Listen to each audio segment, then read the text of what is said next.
ഗോതമ്പ് പൊടി കൊണ്ട് വളരെ എളുപ്പത്തിൽ നല്ല ടേസ്റ്റി ആയിട്ട് നല്ല സോഫ്റ്റ് ആയിട്ട് ഉണ്ടാക്കിയെടുക്കാൻ പറ്റുന്ന ഒരു സിമ്പിൾ ഡോണറ്റിൻ്റെ റെസിപ്പിയാണ് ഇന്ന് നമ്മൾ കാണിക്കുന്നത്.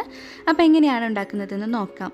ഇതിനായിട്ട് ഞാനിവിടെ 1 കപ്പ് ഇളം ചൂടുള്ള പാലെടുത്തിട്ടുണ്ട്. അതൊരു ബൗളിലേക്ക് അങ്ങ് ഒഴിച്ചു കൊടുക്കാം. പാലെടുത്തിട്ടുള്ള അതേ കപ്പിൽ തന്നെ ഇനി 2 കപ്പ് അളവ് ഗോതമ്പ് പൊടി ഈ ഒരു ഇളം ചൂട് പാലിലേക്ക് അങ്ങ് ഇട്ട് കൊടുക്കാം. പിന്നെ ഇതിലേക്ക് ചേർത്ത് കൊടുക്കുന്നത് 1 ടേബിൾ സ്പൂൺ ഇൻസ്റ്റൻറ്റ് ഡ്രൈ ഈസ്റ്റാണ് ചേർത്ത് കൊടുക്കുന്നത്. പിന്നെ ഇതിലേക്ക് ആവശ്യത്തിനുള്ള ഉപ്പിട്ട് കൊടുക്കാം. അതോടൊപ്പം തന്നെ പഞ്ചസാര നമുക്കൊരു 3 ടേബിൾ സ്പൂൺ അളവിൽ ഇതിലേക്ക് അങ്ങ് ഇട്ട് കൊടുക്കാം. ഒരു 3 ടേബിൾ സ്പൂൺ അളവിൽ ഓയിലും കൂടെ ഒഴിച്ചു കൊടുക്കുന്നുണ്ട്. ഇതിന് പകരം നമുക്ക് മെൽറ്റ് ചെയ്തിട്ടുള്ള ബട്ടറും വേണമെങ്കിൽ ചേർക്കാവുന്നതാണ് കേട്ടോ. ഇനി ഇതെല്ലാം കൂടെ നന്നായിട്ട് മിക്സ് ചെയ്തെടുത്തതിന് ശേഷം നമുക്കിത് കുഴച്ചെടുക്കുകയാണ് വേണ്ടത്. ഏകദേശം പറയുകയാണെങ്കിൽ നമ്മൾ ചപ്പാത്തിയൊക്കെ കുഴച്ചെടുക്കുന്ന ആ ഒരു പരുവത്തിലാണ് ഈ ഒരു മാവ് നമ്മൾ കുഴച്ചെടുക്കേണ്ടത്. ലാസ്റ്റായിട്ട് നമ്മൾ ഇതിലേക്ക് 1 ടീസ്പൂൺ ഓയിലും കൂടെ തേച്ച് കൊടുക്കുന്നുണ്ട് കേട്ടോ. എല്ലാ ഭാഗത്തേക്കും ആവുന്ന രീതിയിൽ തേച്ച് കൊടുക്കുക. അതിനുശേഷം നമുക്കിത് റെസ്റ്റ് ചെയ്യാനായിട്ട് മാറ്റി വയ്ക്കാം. ഞാനിതിവിടെ നന്നായിട്ട് റാപ്പ് ചെയ്തെടുത്തിട്ടുണ്ട്. ഇനി ഇതിന് പകരം നമുക്കൊരു കോട്ടൺ തുണി കൊണ്ട് ഒന്ന് കവർ ചെയ്ത് വെച്ചാലും മതിയാവുന്നതാണ് കേട്ടോ. നല്ല ചൂടുള്ള ഭാഗത്ത് വെക്കുകയെന്നുണ്ടെങ്കിൽ നമുക്ക് 1 മണിക്കൂർ കൊണ്ട് തന്നെ ഇത് പൊങ്ങിക്കിട്ടും. അല്ലാന്നുണ്ടെങ്കിൽ 2 മണിക്കൂർ ഒന്ന് വെയിറ്റ് ചെയ്യാം. നമുക്കിത് ഡബിൾ സൈസായിട്ട് കിട്ടിക്കോളൂ കേട്ടോ. ഞാനിത് 2 മണിക്കൂർ റെസ്റ്റ് ചെയ്യാനായിട്ട് വെച്ചിട്ടുണ്ടായിരുന്നു. മാവ് ഇവിടെ നന്നായിട്ട് പൊങ്ങി വന്നിട്ടുണ്ട്. നമ്മൾ നേരത്തെ കുഴച്ചെടുത്ത പോലെയല്ല, അതിലേറെ ഒന്ന് ഡബിൾ സൈസായിട്ട് വന്നിട്ടുണ്ട്. ഇതുപോലെ ഒന്ന് പ്രസ് ചെയ്ത് കൊടുത്തതിന് ശേഷം നമുക്കിത് ഞാനിവിടെ 8 ഭാഗമായിട്ട് കട്ട് ചെയ്തെടുക്കുന്നുണ്ട് കേട്ടോ. അപ്പോൾ ഇതാ ഞാനിവിടെ ഇതുപോലെ ചെറിയ പീസസാക്കി കട്ട് ചെയ്തെടുത്തിട്ടുണ്ട്. ഇനി നമുക്കിതിലേക്ക് വേണ്ടത് ബട്ടർ പേപ്പറാണ്. ബട്ടർ പേപ്പർ ഞാനിതുപോലെ ചെറിയ പീസാക്കിയിട്ട് കട്ട് ചെയ്തെടുത്ത് വെച്ചിട്ടുണ്ട്. ആദ്യം ഒരു പീസ് മാവ് എടുത്തിട്ട് നമുക്ക് കൈ വെച്ചിട്ടോ അല്ലെങ്കിൽ കൗണ്ടർ ടോപ്പിൽ വെച്ചിട്ടോ നമുക്കിതൊന്ന് ഉരുട്ടിയെടുക്കണം. കുറച്ച് നീട്ടിയിട്ട് ഉരുട്ടിയെടുക്കുകയാണ് ചെയ്യേണ്ടത്. എന്നിട്ട് നമുക്ക് ഒരു പീസ് ബട്ടർ പേപ്പർ വെച്ചിട്ട് അതിലിട്ടിട്ട് ഒന്ന് ചുറ്റിയെടുക്കുകയാണ് ചെയ്യുന്നത്. ബട്ടർ പേപ്പർ വീട്ടിലില്ലാന്നുണ്ടെങ്കിൽ നമുക്ക് ഇങ്ങനെ ചെയ്യാം. കൗണ്ടർ ടോപ്പിൽ അല്പം പൊടിയൊന്നും ആക്കിയിട്ട് അതിൽ വെച്ചിട്ടൊന്ന് ചുറ്റി കൊടുത്താലും മതിയാവുന്നതാണ്.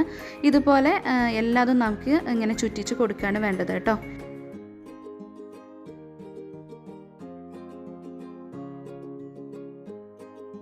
ഞാനിവിടെ 8 എണ്ണം ഇതുപോലെ അങ്ങനെ ചുറ്റിച്ച് കൊടുത്ത് വെച്ചിട്ടുണ്ട്. ഇനി ചെയ്യേണ്ടത് എന്താണെന്ന് വെച്ചാൽ വീണ്ടും നമ്മളിതൊരു 10 മിനിറ്റ് റെസ്റ്റ് ചെയ്യാനായിട്ട് വെക്കണം.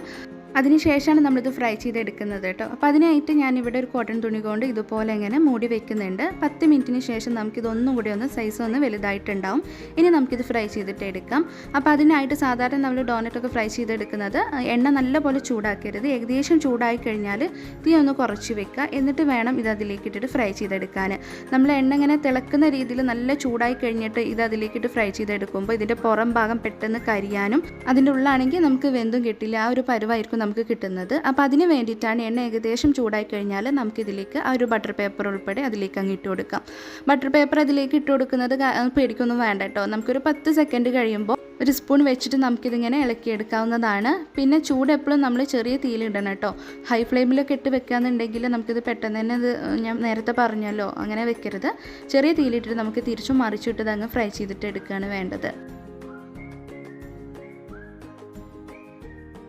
അപ്പോൾ ഇതാ ഈ ഒരു ഡോണറ്റ് ഇവിടെ നന്നായിട്ട് നമുക്ക് ഫ്രൈ ആയി കിട്ടിയിട്ടുണ്ട്. ഇനി നമുക്കിത് എണ്ണയിൽ നിന്ന് എടുത്തിട്ട് ഒരു ടിഷ്യൂ പേപ്പറിലേക്ക് അങ്ങ് ഇട്ട് കൊടുക്കണം. അപ്പോൾ ഇതുപോലെ ബാക്കിയുള്ളതും നമുക്കങ്ങ് ഫ്രൈ ചെയ്തിട്ട് എടുക്കാം. ഇനി ലാസ്റ്റ് നമ്മൾ ചെയ്യേണ്ടത് ഫ്രൈ ചെയ്തെടുത്തിട്ടുള്ള ഓരോ ഡോണറ്റും ഇതുപോലെ പഞ്ചസാരയിൽ ഇട്ടിട്ടൊന്ന് കോട്ട് ചെയ്തെടുക്കുക.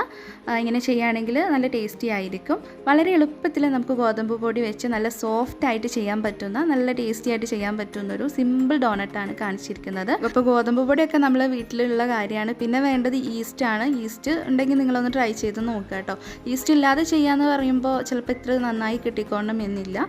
അപ്പോൾ ഇത് കട്ട് ചെയ്തെടുക്കുമ്പോൾ തന്നെ നിങ്ങൾക്ക് കാണാൻ പറ്റും എത്രത്തോളം നന്നായിട്ടുണ്ട് ും സോഫ്റ്റായി വന്നിട്ടുണ്ടെന്നും നിങ്ങൾക്ക് കാണാൻ പറ്റുന്നതായിരിക്കും. അപ്പോൾ ഇതുപോലെ ഒന്ന് ട്രൈ ചെയ്ത് നോക്കുകയാണെങ്കിൽ ഫീഡ്ബാക്ക് അറിയിക്കുക. വീഡിയോ ഇഷ്ടപ്പെട്ടിട്ടുണ്ടെങ്കിൽ ലൈക്ക് ചെയ്യുക, സബ്സ്ക്രൈബ് ചെയ്യാനൊന്നും മറക്കരുത്.